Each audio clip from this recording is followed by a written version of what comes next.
დაგიბრუნდით და ტრადიციული რუბრიკის დროა GDS-ის შუა დღეში, რასაც საქმიანი ქალი ქვია, მაგრამ დღევანდელი ეს რუბრიკა და მისი სტუმარი ოდნავ უფრო ისეთი არატრადიციულია მიმართულებით, იმიტომ რომ საქმიან ქალთან ძირთად ასოცირდება ქალბატონი, რომელიც დაკავებულია, მუშაობს სხვადასხვა ორგანიზაციაში და ამ შემდეგ.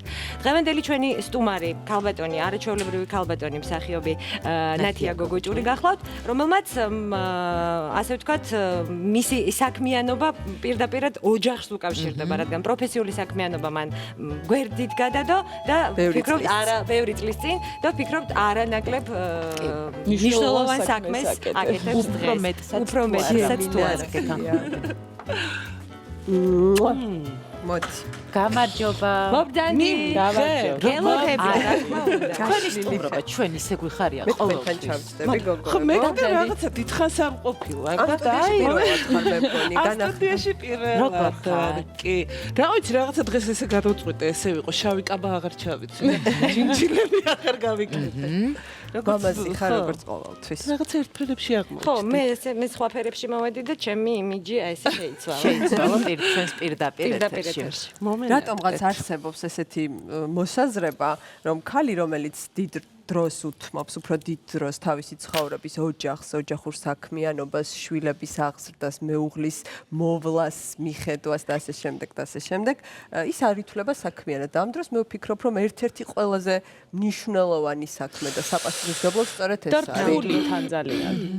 მით უმეტეს მრავალშვილიანი დედის. და მე მეკითხებით კი, თქვენ გეკითხებით სწორად. თქვენ ქალბატონო, ვფიქრობ ქალბატონო. თქვენ იმის ნათელი მაგალითი ხართ, რომ საქმე, რასაც ქვია, სამსახური გვერდზე გადადეთ, როდესაც საქმე ოჯახს ეხება. ხო, იცი რა, ჩემ ცხოვრებაში რა ბევრი ეტაპი იყო. მე უკვე ახლა იმას საკში ვარ, ბოლო ეტაპი რა, ხო, იცი, პენსიისთვის რომ ემზადები უკვე და საქმეს მთლიანად რომ დებ და ოჯახისკენ გადმოვიდე. თან უყურებ ნათიას, როგორ გამოიყურება და თვითონ რომ ბოლო ეტაპია, რა უცნაური. პენსიისთვის.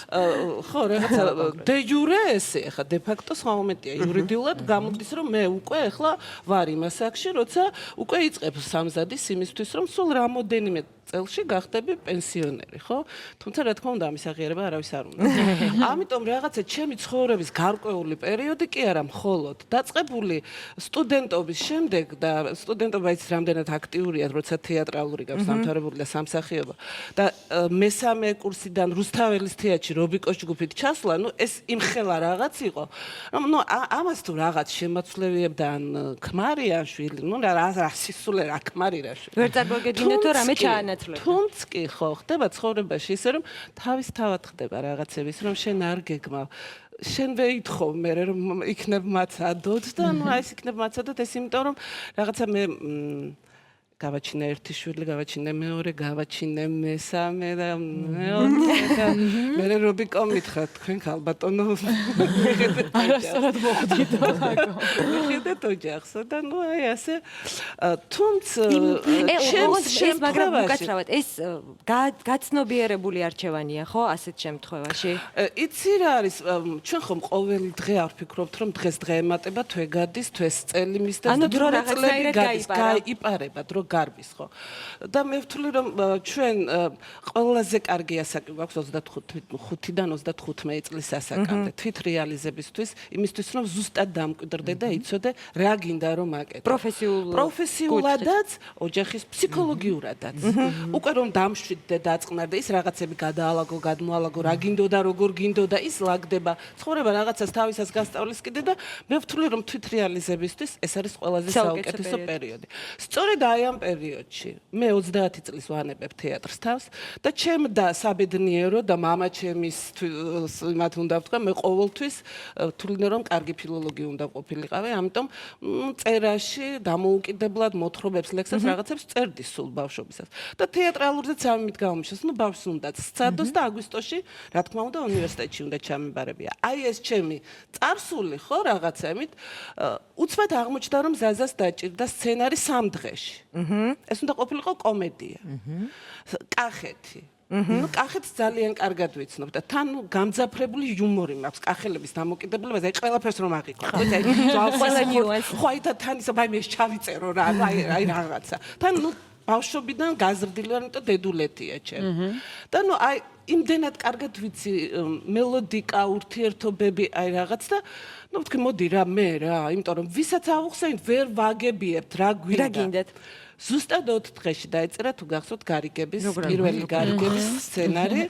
რა თქმა უნდა, ამაში ზაზას დედაც მონაწილეობდა, მან უბრალოდ ფაბულა გითხრა, რომ აი ახლა დავწერე საგაზეთო სტატია და ეს ცხელი ამბავია და ისე აიტაცეს გაზეთის ნომერი. ოჯახური პროდუქშენი. ეს სხვათა შორის ხდება 91 წელს. როცა პირველად აი ამ ცენტრალიზებული ემი და ნელ-ნელა იწყება დამოუკიდებელი სტუდიების შექმნა და ხო. აი მაშინ პირველივე შემთხვევაში უკვე ვიყავი ჩვენი სტუდიის დირექტორი. ანუ ჩემი ნელ-ნელა გადმოლაგება კინოში მოხდა იმდენად უმტკივნეულოდ. ორგანულად და ბუნებრივად. თან იცი რა შეფასების უნარიც ხომ უნდა გქონდეს ოჯახში ამ ხრივ ამ სფეროში ვინ არის ლიდერი. ნუ ზაზაზე ნიჭიერი მსახიობი მე ვერ ვარ. ვაღიარებ. ნუ შეიძლება რაღაცა მომერტყა, მაგრამ ზაზა ნიჭიერი მსახიობია. ამიტომ ჩემი იცი რა მე რეპეტიცია მაქვს და მე ახლა სპექტაკლზე მივდივარ, ამის გამო ზაზასთვის ხელი შეშლა არ მიიღირდა ნამდვილად, იმიტომ რომ მე ჩემს პროფესიას პატივს ვცემ. ამიტომ ჩემთვის ის ბევრს ნიშნავდა ის რასაც აკეთებდა. ამის გარდა მე რა ახლა ბავშვების რაოდენობა. თავისთავად დედა ჩემი სამგან მუშაობდა. აი ის იყო სწორედ საქმიანი ქალი, რომელიც თან ხერხებდა სკოლაში უცხოენების სპეციალისტი, ფრანგულის თან იყო პატრონო ბავშვთა სახლის დირექტორი. თან შაბათს და კვირას ჩვენ სახლში ხდებოდა ამ ბავშვების წამოყვანა, ვის დედას არ, ნუ ეს ცალკე ისტორიებია. მოკლედ, აი ამ ეტაპზე ხდება ის, რომ მე ვხდები სცენარისტი. თუმცა პარალელურად ფილმებშიც აი ტბა თუ გახსოვთ კახა კიგაბიძის ფილმი, რომელსაც მე ვთვლი რომ ერთ-ერთი საუკეთესო ფილმია ქართულ კინოსივრცეში ბოლო პერიოდის, აი რაც დამოუკიდებელი გახდა კინო და რაღაცა შეუფასებელი ფილმია. აი ტბაში ჩემი თამაში, მე რაღაცა პატარ-პატარა როლები, ასე რომ იცი რა მე არ დამთრგუნა ჩემი ოჯახის მდგომარეობა იმ ხრივ რომ მე ამას ვინაზღაურებდი. ალბათ რთული იქნებოდა თქვა ზაზა რომ ყოფილიყო ავიატორი, ან ინჟინერ მექანიკოსი და მე სულ ამ წრეში მეტრიალა, იმიტომ ჩვენ საერთო წრეც გვყავს. გესმის ეს ჩემთვის ძალიან ადვილი იყო გადართვა სხვა სფეროზე, უფრო მეტი თავისუფალი დრო სადაც მექნებოდა ოჯახისთვის. ეხლა აქედან გამომდინარე პირველი კითხვა ნუკასი. რითიც დავიწყეთ ხო ეს დიალოგი.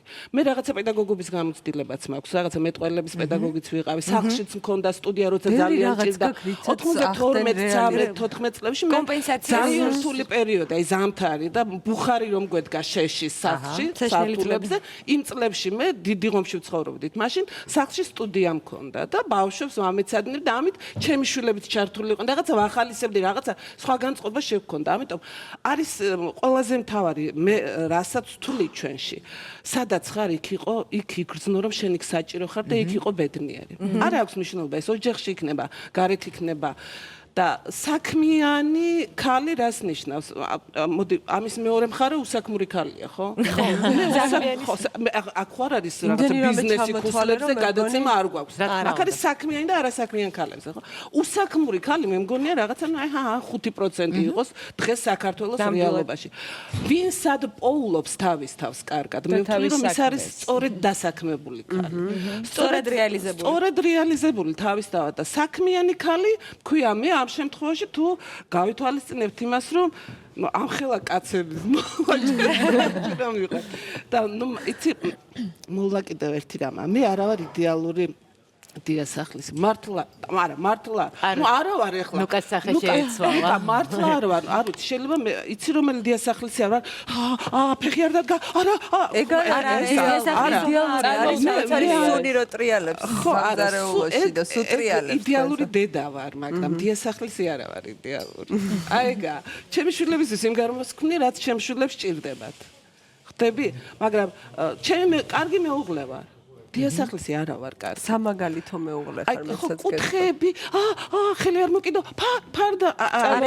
ეგ რაღაცა მანიატოფობია, ეგ კარგი დიასახლისი არ არის. მინახავს გადაწყრიალებული ოჯახი და ვაი რა მაგრამ არა ვარ ესე. და ამის ხარჯზე გადაწყრიალებული მის ხარჯზე მისვენებული დიასახლისი ალბათ. რაღაცა სულ მე ვლაპარაკობ, რაღაცა მითხარი. არა, ისე კარგად ლაპარაკობთ, რომ ყველაფერი ეს რაც შეიძლება გვეკითხა ბუნებრივად კი, თქვენთან ნაცია, შენ იცი რა მოახერხე ხა რასაც მე ვხვდები? აი ამ სახლში ყოფნის პერიოდში შენ მოძებნე შენთვის საყვარელი რაღაცა საქმეები, თუნდაც ბავშვებთან მუშაობა სტუდიის სახით, თუნდაც სცენარების წერა, მოძებნე ისეთი რაღაცები, რამაც გაგიხალისა და კომპენსირება გაუკეთა შენ სახლში ყოფნას, ხო, რაღაცა დააბალანსა. დიასახლისები, რომლებიც მხოლოდ და მხოლოდ ოჯახური საქმეებით არიან დაკავებულები და უნდიან. აი რა უნდა ქნა, როგორი იყო? ძალიან მონოტონურია. ეს არის ყოველდღიური რუტინა. ეს უფრო მეტად რთულია, ვიდრე ყოველდღე შენ ფორმაში მოხვიდე, სახლიდან გახვიდე, შეხვდე, დაელაპარაკო, ურთიერთობა გქონდეს, განიტვირთო. ყოველდღე ერთი და იგივე საქმის კეთება, ყოველდღე მოვიდა სკოლიდან აჭამე, ასე. ეს არის ურთულესი.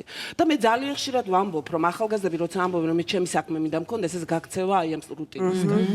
ძალიან რთულია. მე აი ბევრად უფრო მეტ პატივს ვცემ ადამიანებს, ვისაც ეს შეუძლიათ მთელი ცხოვრება აკეთონ და იყვნენ არ ვიცი მე რატო ქვია დიასახლის არადასაქმებული. ყველაზე დიდი საქმე არის ის, ოღონდ მე რა თქმა უნდა ამ შემთხვევაში არ მაქვს იმ ვიღაცა მართლა უსაქმეზე გადაიდო ფეხი-ფეხზე და ნუ დამლაგებელი და მოახლე რაღაცას აკეთებს. მე მაქვს ლაპარაკი აი სუფთა გაგებით, რასაც ჩვენ დედა სახლში მივალ, საჭმელი დამხვდება, ჩემი გარეცხილი იქნება. აი ყველაფერი მოწესრიგებული. ყველაფერი აი ეს არის რუტინა, ეს არის საოცრება. და მე ხანდისხან გაქცევა სწორედ მაგიტომ მაქვს ის ჩემი საქმე ვიპოვე, იმიტომ რომ ცოტა ხანი რაღაცა გადამახარეს. განეცემა. თორე შეიძლება ჭკუიდან გადადგა, მუდმივად ერთი და იგივე დილას საუზმე, მე სადილი უნდა მოვასწრომოდიან, მე ამას ჩქარა დარეცხე, მე ეს ძალიან დამღლელი ერთფეროვნება. თან თუ დიდი ოჯახია, ჩემი ოჯახი, ნუ ჩვენ ხა ოჯახი აღარ ვართ, ჩვენ მე ვიცახი რომ ჩვენ რაღაცა კასტა ვართ. კომუნა, ხო, ჩასახლება ვართ. ხო და რა ვიცი, მე ვთვლი რომ საქმიანი ხარ მაშინ, ჩვენ ეს უკვე დასკვნას გავაკეთეთ ალბათ ამისი.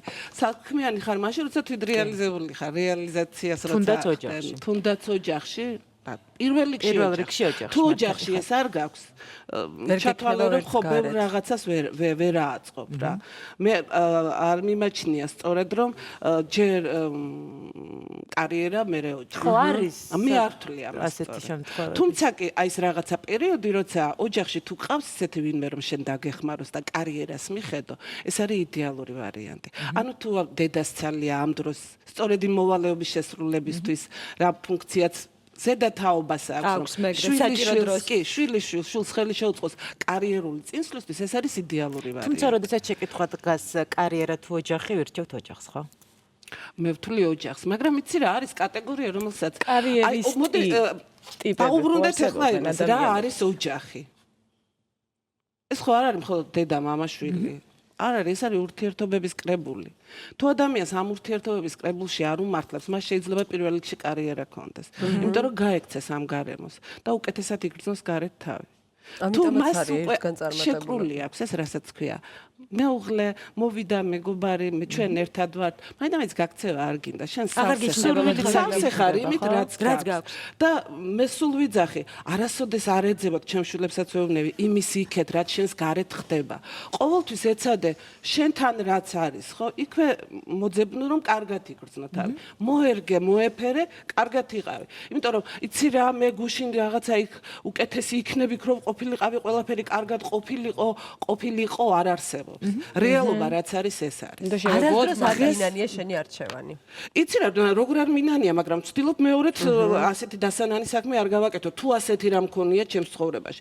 მაგრამ არ ვარის კატეგორია, რომელიც მე რომ გუშინეს დამემართა, მე ხა დღეს სახლიდან აღარ ფიქრობ ამაზე, და ის მორჩა, მე ხა ახალ ცხოვრებას ვიწყებ. მე ასე ვარ გაზრდილი. იმას ვეღარ მოაბრუნებ, გარდა იმისა, რომ ის შესაძლებლობაში დატოვე, მუდმივად იცოდე. და კარგი გამოცდილება უნდა იყოს შენ. რა თქმა უნდა, რა მგონი უნდა მივიდეთ სახლში სტუმრად და ვისაუბროთ და ვისაუბროთ. ფსიქოლოგიაზე კლასები გაკვეთილი მივიღებ მე და ბევრ რამეზე დავფიქრდი მაგრამ. კი, ისეთ მომენტია. მე ეს ჩემი გამოცდილებით თორე ვინმე კი არ მასწავლა. ძალიან აი ნუკამ ძალიან კარგად იცის, ჩემ ოჯახს პრობლემაც ბევრი აქვს და ბევრი ჰქონია. მაგრამ შენ თუ იფიქრე ის რომ აი ამის გარეშე ხომ უკეთესად არა იცი რომ უკეთესად. ხო, საერთოდ უარესად. კი. ხო? ამიტომ იქნებ იქვე მოუარო ამ პრობლემას, იქვე დაალაგო და იყო კარგად და მშვიდად. ოპტიმიზმის ძალიან ნათელი მაგალითი და და ესეთი მიდგომა ძალიან დიდი ესეთი მიდგომა სამეგობრო. ყოველთვის ამართლებს, როდესაც ადამიანი არც პრობლემას ქმნის ტრაგედიად, პირიქით ეძებს გამოსავალს და არც გაურბის და არც დეპრესიაში არ ვარ და ამის გამო. არა, ნუ ჩვეულებრივი რიგითი ადამიანი ვარ, არ ვარ რაღაცა.